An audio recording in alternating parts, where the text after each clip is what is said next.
Hello! Hi అండి. నమస్తే. ఈరోజు మనకి విజయవాడ టు హైదరాబాద్ హైవేకి చాలా దగ్గరగా గొల్లపూడి ప్రైమ్ ఏరియాలో 2 రోడ్ల కార్నర్‌లో ఉండే ఒక మంచి ఎలివేషన్ కలిగిన ఇండిపెండెంట్ హౌసు చాలా తక్కువ రేట్‌కి సేల్‌కొచ్చిందండి. 24, 48 కొలతల్లో ఉండే 127 గజాల హౌస్ అండి ఇది. పడమర, దక్షిణం కార్నర్‌లో ఉంటుంది. దక్షిణం ఫేసింగ్‌లో మనకి హౌస్ అయితే కన్‌స్ట్రక్షన్ చేశారు. మొత్తం 4 పోర్షన్‌లయితే ఉన్నాయండి. ఒక కిచెన్, ఒక బెడ్‌రూమ్ అయితే ఉంటుంది. లోపలే మనకి బాత్రూమ్ గూడా వస్తుంది. ఈ విధంగా మొత్తం 4 పోర్షన్‌లున్నాయి.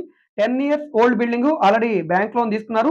ప్లాన్ అప్రూవల్ అన్నీ కూడా ఉన్నాయి గాబట్టి మీకు బ్యాంక్ లోన్ కావాలన్నా గూడా వస్తుందండి. స్ట్రక్చర్ పరంగా చాలా బావుంది. మీరు కావాలనుకుంటే పైన కూడా కన్‌స్ట్రక్షన్ చేసుకోవచ్చు. ఎందుకంటే G+1 కూడా ప్లాన్ ఉంది. ఇంటి ముందు రోడ్డు 2 కూడా 33 అడుగుల రోడ్లండి. హైవేకి చాలా దగ్గరగా ఉంటుంది. సో, ఈ ప్రాపర్టీకి సంబంధించిన పూర్తి వీడియో ఆల్రెడీ నేను యూట్యూబ్‌లో అప్‌లోడ్ చేశాను. ఆ లింక్‌ని కింద డిస్క్రిప్షన్‌లో ఇస్తాను. ఈ ప్రాపర్టీని మీరు లైవ్‌లో విజిట్ చేయాలనుకుంటే స్క్రీన్ మీద మా వాట్సాప్ నంబర్ ఉంది. ఆ నంబర్‌కి సంప్రదించండి. ఈ వీడియో మీకు నచ్చితే తప్పకుండా లైక్ చేయండి, సబ్స్క్రైబ్ చేయండి.